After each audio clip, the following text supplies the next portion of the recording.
name is Jessica Crow. I am the founder of Apogee and the host of Change Leader Insights. And I'm so excited because today I have here with me Divya Visentini. She is a growth marketer. She's the founder of Navstella, which is the growth marketing and revenue operations consultancy.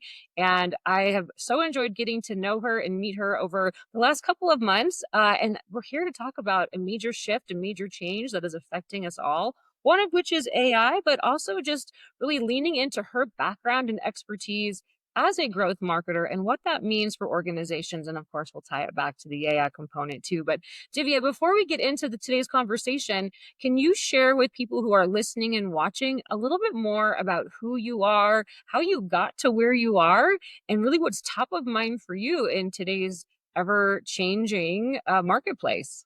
Oh, Jessica, thank you. First of all, so happy to be here. And you're like you said, getting to know you the last couple of months.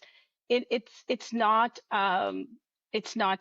surprising that you would be leading a podcast like this and managing one like this because change seems to be in your DNA with all the different roles you seem to embrace and have so many different plates spinning all at once and do it with such grace and professionalism. So thank you for having me. It's such a joy and pleasure. Yeah, change has always been part of my DNA as well. Sometimes, like they say, if you're not ready for change, and change will be thrust upon you. I am a military brat, so I grew up on different bases. Went to 7 different schools by the time I finished 12th grade. I've Wow. lived in 3 countries. I speak multiple languages, only not out of for the joy of learning as much as the necessity of learning a new language just to assimilate. So change is something I have embraced my entire life. And it's something that I have come to own in a way, in that change is always happening and it's best to adapt and learn how to evolve and grow into it. And that's sort of been my journey in my professional career too. So although I've been mostly on the consulting and agency side, most of my career, it has been in different roles, different companies, different capacities, leaning into new verticals, and in the digital space, there's always a need to continue to upskill and learn new skills and new crafts. So change is something that I have embraced and something that I feel comfortable helping others manage as well. And in all of our technology implementations, when we're thinking about people and process and technology, it's the people and process part that's most important. Technology is just a tool to enable what people do and Right. how we optimize processes.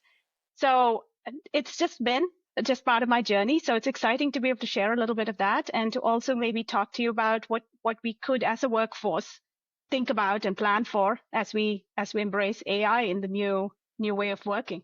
Yeah, well, it's definitely all around us, but I'm so glad that you're here and with your background and expertise. And I would love to talk, as a someone who's been in that growth marketing, who is well versed in change. Tell us a little bit about what that in particular has looked like for you, at least over the last 5 years, right? As you've worked with customers, worked for organizations. How has growth marketing, I suppose, evolved? And where are you leaning in right now? Good question. So if you think about it, the CMO role is probably among the newest titles in the C-suite. We always had CEOs, CFOs, CTOs, CIOs, but the CMO as a role is 10 years, 15 years, if that, and it's more prevalent in the last 10 years. And there's a big reason for that. For the longest time, marketing was simply seen as an enablement role. You enabled sales, you went out and branded your company. But digital media, especially social media, where one-to-one engagements and conversations made it possible for companies to now really be able to not just target prospects, but be able to engage with them meaningfully across multiple channels, Mhm. follow them, and then convince them to come do business with you. That shift has really upended how we look at the marketing function. And with the advent of major platforms, let's talk, and technology providers, Google, Adobe, we've got big Salesforce, HubSpot. You're talking about platforms that not only enable the marketing function to be somewhat autonomous in that a CMO can take charge and run it, but Mm. the technology itself has become easier to implement and adopt into the marketing function. So marketers no longer have to rely on the technology group to have things Mhm, happen. mhm. Similarly, now that we have digital media that is trackable, measurable, predictable, everything has to do with an ROI function. Marketing is no longer just enabling a sale. Marketing is actually making that sale happen.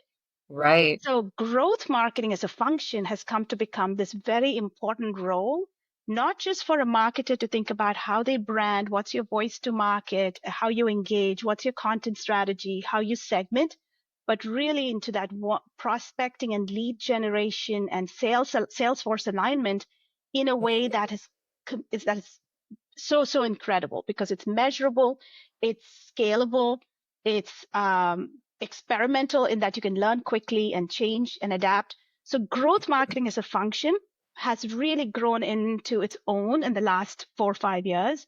And Yeah. I've kind of grown with that as well. And more marketers are being asked to do more than just branding and storytelling. They're being asked to really become more growth enabled. And so CMOs are now sitting more often than not with the CFO of a company.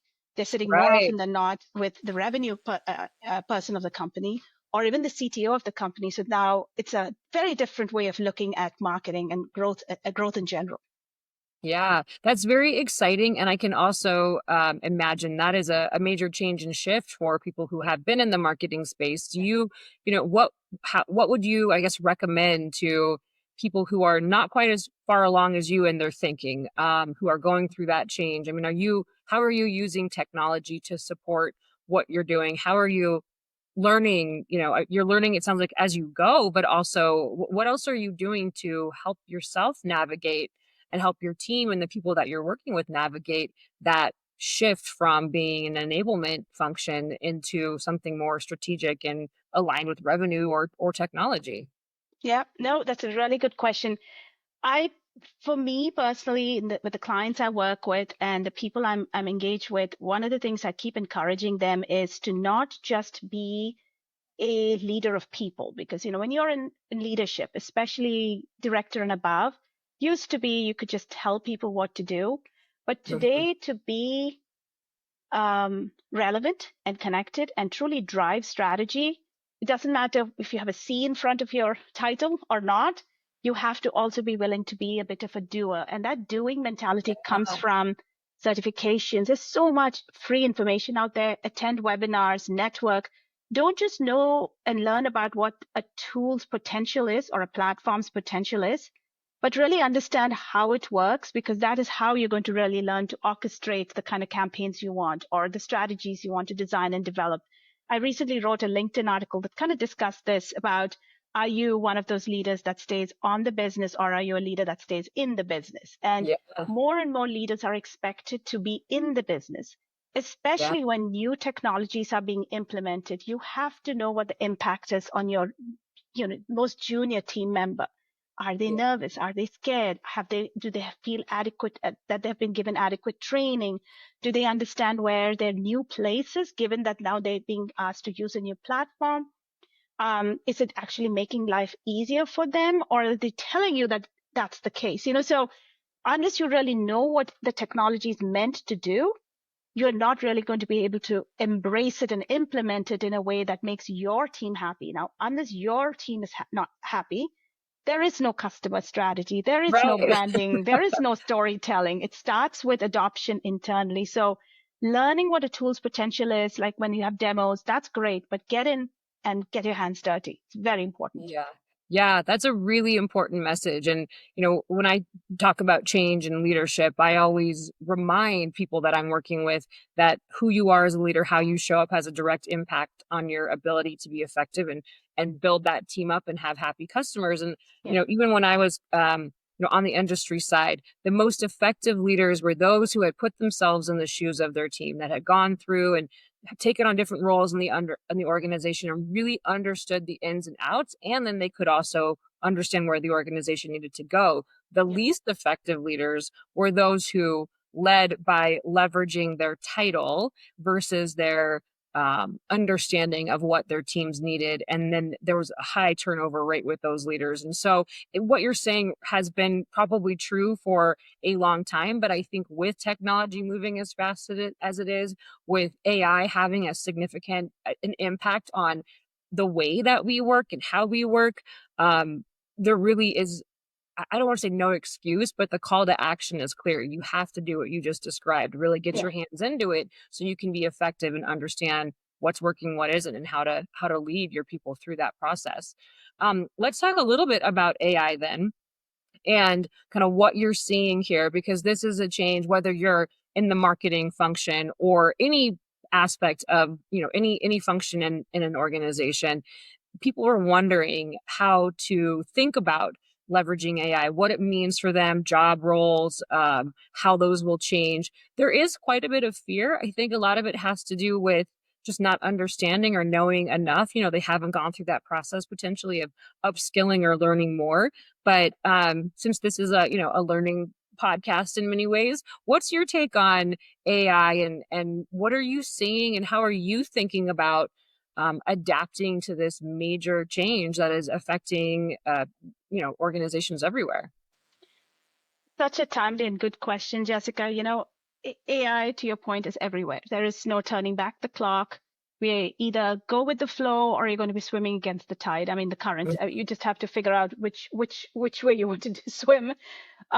It takes me back to when we first had a smartphone come into the market and we had social Mhm. media sort of starting to take root. And for the longest time, we had leadership folks in leadership in different companies going, that's for the youngsters. Let them do what they want to do. Mhm. Let them make their little videos and talk to each other, but it's not for our business. And it's Mhm. a little bit of that. We've all been using AI, whether we're aware of it or not, for a long time. I don't think there are very many people that don't have a Netflix subscription. Right. Netflix is the entire business model. The fact that the movies or shows that they recommend, the reviews and ratings, the algorithms that work behind the scenes to then tell you Yeah. which It's other all show you machine might be learning. interested in, Yeah. it's AI. When we put our iMaps or our Waze maps or our Google Maps and start driving, and we suddenly are told to take a detour, it's because there's enough data in the system for us to know, for it to tell us to then take a detour. So AI has been in our lives all the time. We just haven't given it that name or haven't had that realization. It's now Yeah. when we have specific names for tools that we are expected to use, whether it's ChatGPT or Claude or any of Yeah. these, that we're becoming a lot more aware because it's now literally in our workspace. And we're being Mm. asked to use it versus us wanting to use a mapping tool Mhm. or want a Netflix recommendation. It's a little like push and the pull. I believe with AI that what I'm seeing from the clients I work with on a daily basis is those that are not scared of AI are those that are wanting to do more. Like they're the people that Mhm. go, if only I had 2 more hours in the day, I could actually Mhm. be doing fill in the blanks. I could be developing a Mhm. strategy or a new campaign plan, or I could go back to the old campaign and look at what we did wrong so I can then plan for a better campaign next time. Or I'll actually have Mhm. 2 hours to sit down and craft some meaningful content for my next white paper. It's those Mhm. people that are looking at AI today as means to take away some of those, boring, repetitive things like, why would I want to have to do this over and over again when I can have a tool Yeah. that will do it for me? Right. The people that are nervous about AI are those who take comfort in that. Yeah. I like it. This is what I'm good at. I'm predictable. I can be counted on to produce 100 of these in 2 days. But Yeah. if we got a platform for you, or a tool for you, we can do that in 4 hours. And what would you do with the other day and a half? They It's don't people know. that don't know what to do that Yeah. seem to be perceptibly more nervous about what AI will do for them or to them. And Yeah. I think it Yeah. really comes down to then, as managers, have a responsibility to, you can't just implement a tool without having some sort of a game plan for either training up people, which is very vital, because I can't be put in a car and told to drive if I don't know what the steering wheel does or where the brake pedal is, right? Mhm. I have to have some instruction on what it'll do. But I also need to have some level of a promise. Hey, if you walked, it'll take you 30 minutes. If you drove, you'll be there in 5 minutes. So there has to be that Right. reward system things. And then what would you do with the other 25 minutes? I would like for you to, as part of your promotion, then lean into doing these new things so that you clear up your space. So now you have a trajectory. So when it comes to AI, not only do managers have a responsibility to look at where they can implement AI technologies to speed things up, drive efficiency, be able to scale with a level of predictability, be able to minimize human errors, Mhm. any of those, use cases, if you will. But most importantly, they have to have a game plan for what they're going to do with their workforce. And at Navstella, we have this framework called the Clarity Five. It's our 5-step Mhm. growth marketing framework, and we call it Mhm. Clarity because it literally helps in clarifying to a client what they need to focus on. Because there's a lot of times we think of, oh, I would like to go move into the California market, but I'd also like to introduce a new service offering. Now, you're kind of stretching yourself in two different directions. Let's help you refocus. And so we use this as a way to implement a measurable and tangible way, but also to help guide. And it's a very, very important part because one of the things with AI is to literally have a AI literacy plan where the Yeah. organization or a client or a leader has to know how they're going to use this tool and whether they need training, they need certifications, invest in that. Mhm. Equally, it's very important because today there's so many questions and concerns around ethics, around Right. privacy. So confidence is a very big part of AI adoption as well. So you need to be very clear on the rules around how we will use data. What are the privacy policies of our company? What are the compliance policies that we have to abide by? If I know the size of my sandbox, then I'll feel Yeah. very confident in playing inside that sandbox. So companies that just have a new tool and then have people just figure it out seem to Right. be struggling with it a lot more and finding a lot more resistance because especially junior level people don't want to be called to be put in a situation where they have that much responsibility to figure out compliance or the privacy issues. It's too much to Right. ask for. Yeah. Yeah, there needs to be a bigger picture strategy is what you're saying, and I Yes. that makes a ton of sense, and I love that what you offer is that clarity to the clients that you work with, how to think about this, how to create the guardrails, so even though there's ambiguity, you at least have borders to that ambiguity, and that creates, the foundation from which you can learn, but in a safe way.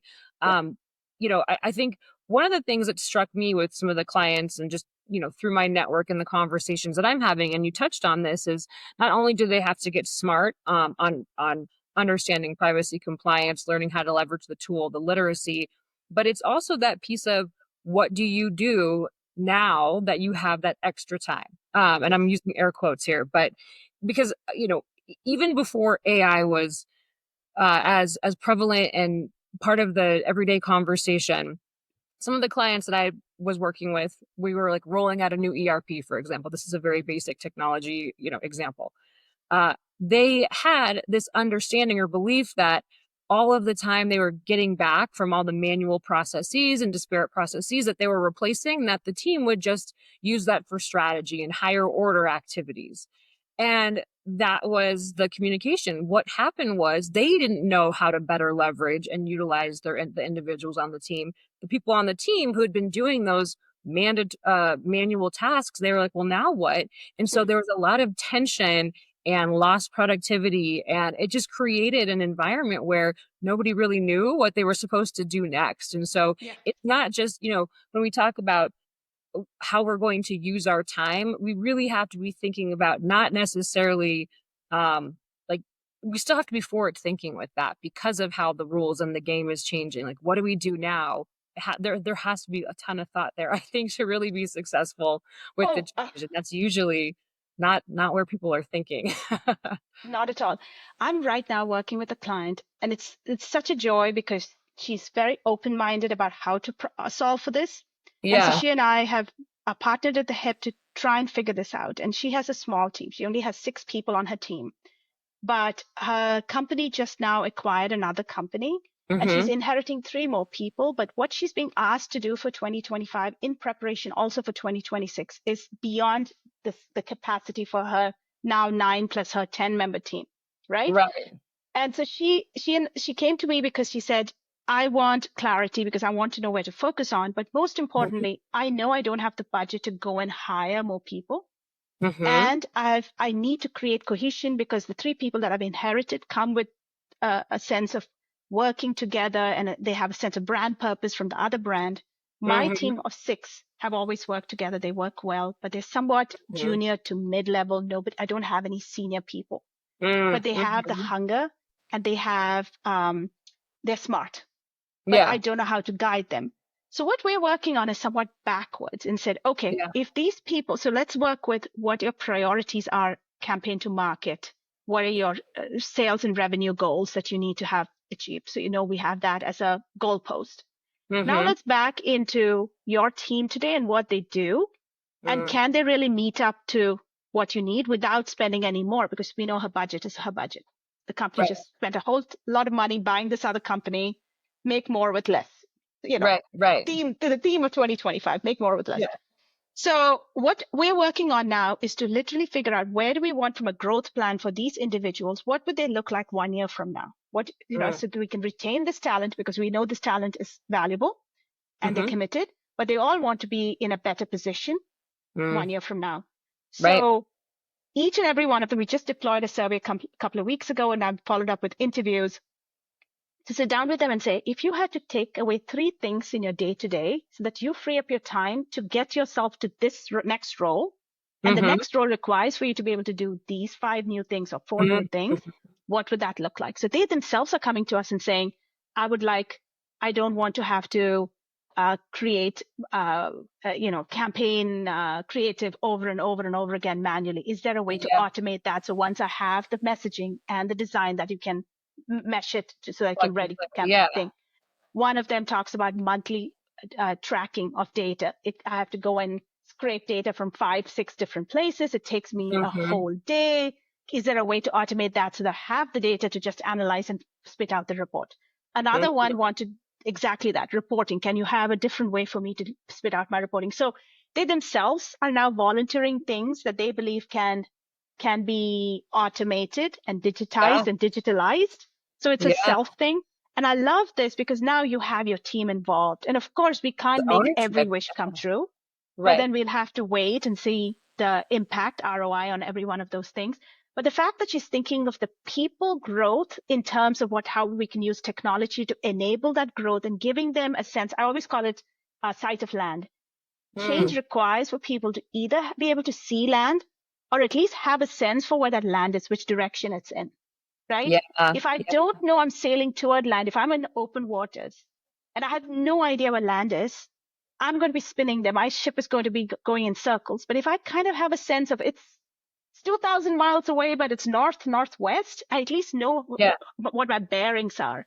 So that sight of land is very important. Now we're setting that for these individuals that 4 quarters from now, your sight of land is this. You will see Yeah. and you will be able to make land at this place, at this point. How can we back into it to enable technology, especially AI, to help you get there? So we will ask more of you, but we'll also help you get there.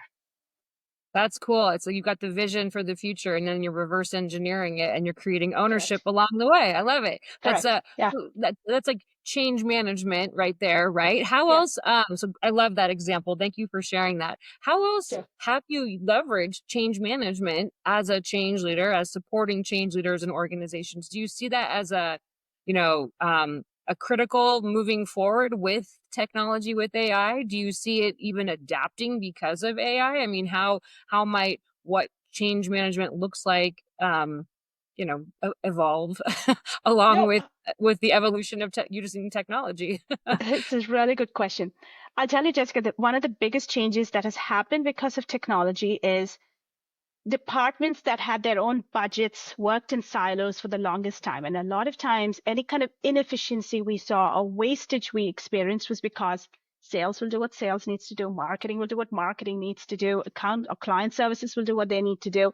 And you don't have teams really talking to each other, but they're all stepping on each other's toes, Absolutely. right? So technology today, whether it's large platforms or AI, it's all about connectedness. It's all about pipeline. Your data, it doesn't live just in arbitrarily out there in the universe. The data is Mhm, it's in any given time is part of a continuum. And mhm. that means it's a continuum of teams and departments and Yes. accountability and budgets. So because of that, the biggest change that people are having to do is not only be open to collaboration and communication, but also now start becoming accountable to other teams, not just to your boss or your Right. team, but marketing is accountable to sales. Sales is now accountable to marketing. Marketing needs to be accountable to Mhm, finance and vice versa. So accountability is part of the new change paradigm. And what makes it mhm, interesting or challenging is a lot of companies are still remote. Several of them are going hybrid. Some are in person. mhm, So mhm, as a people, and like let's just talk about our country as a people, we are in different time zones, different office situations. So but we all have this one platform or two platforms that we mhm. rely on. So AI and technology is really it forcing us to change, not just to be more communicative and more collaborative, but also more accountable. And some Yeah. people struggle with that. Yeah. Well, it's a different way of working what you're describing. Yeah. And it really is, it's changing, it's going to change the game for how leaders behave in the workplace because being accountable to a boss, having autonomy over your own budget, there's historically that people land grab, right? Like there's a lot of this is mine in the workplace, and what you're describing is a different level of it's more like how do you make decisions that support the collective versus not, and technology is enabling that, and that does increase everyone's accountability to do things right, well, and in a way that um yeah is universally beneficial. So that's cool. I'm excited. I personally I love that there's that technology and AI is enabling all of this. I think um it's going to be interesting times, but I'm here for it. I love change, so I'm There you excited to go. see where things go. Yeah. Um, any final words of wisdom for people who are listening, watching, just, the community that tunes in? They are leaders in their organizations. They are up and comers. They are change managers. They are individual contributors, and everyone's sort of thinking about how to navigate and be a part of, in a positive way, change in the workplace or in their communities.